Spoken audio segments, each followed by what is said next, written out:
We invite you to take the time to listen to His Excellency and carefully consider what he is saying.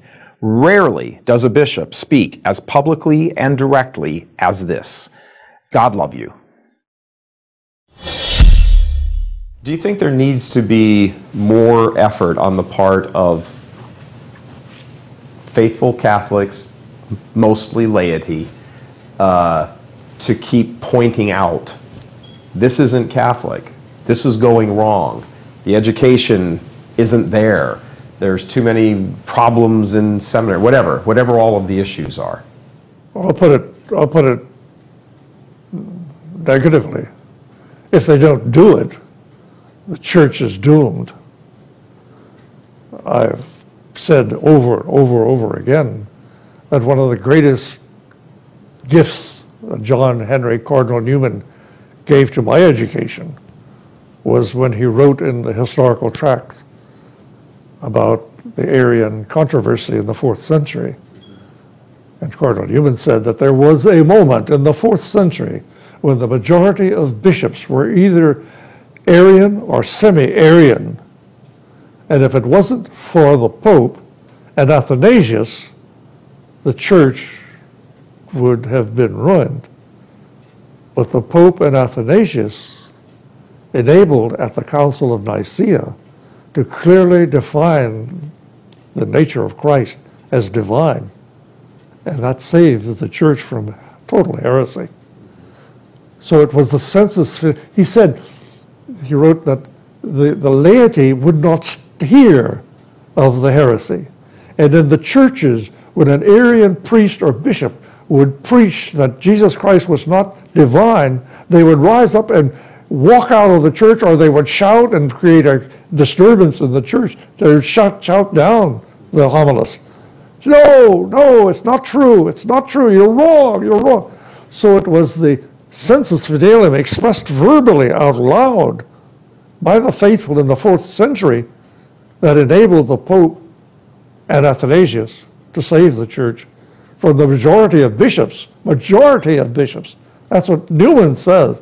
Newman says the majority of bishops were either Arian heretics or semi-Arian heretics. That's mind-boggling. Sure. To think that the majority of the shepherds of the church would be heretics or heretics that's in a semi-heresy is mind-boggling. But that's where we are now. I don't know if it's the majority, but too many bishops have bought into, like, the heresy of the Casper heresy. What is the Casper heresy? The Casper heresy is that the essential attribute of God is mercy. Yeah. Now, it's absurd. It is heretical to say that.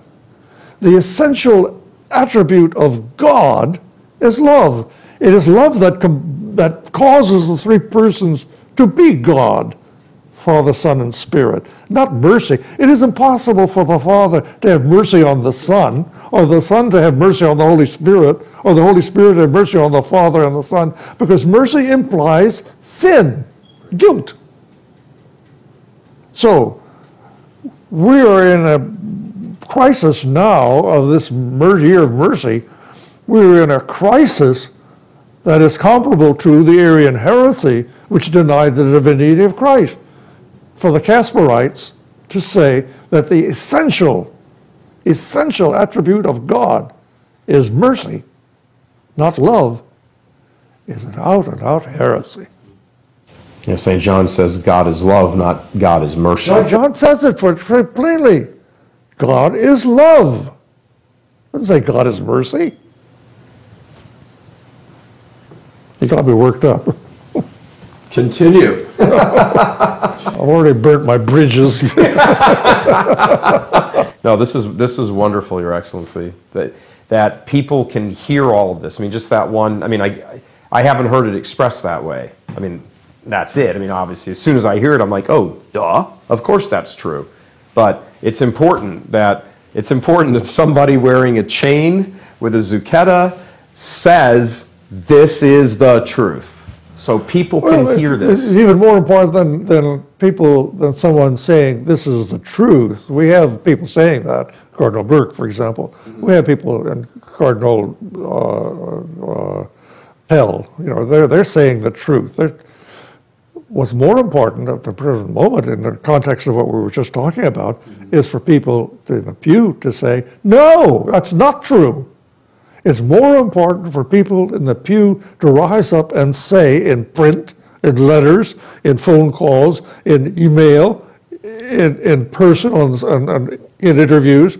It's more important for the laity to say, "No, that is not true," than it is for someone like a Burke or a Pell to say, "This is the truth." The truth, we know what the truth is. It is in the magisterial teachings of Benedict and John Paul II and the preceding popes, Leo XIII, Pius X. These popes have spoken the truth. We know the truth. We don't need to hear someone tell us the truth. What we need to hear more and more of at the present time in the church is for laity to say, "No, that's not true. That's not true." Just like in the 4th century, when those people stood up in the church in Egypt and shouted down Arius and said, "No, you're wrong. He is divine. He is divine." When Anthony from the desert could come in and shout down Arius and say, "I have seen him." In an apparition, when Jesus appeared to him in the desert with his hands and wounds and so forth. When Jesus appeared to that St. Anthony in the desert, he revealed himself as being divine. Sure. Okay?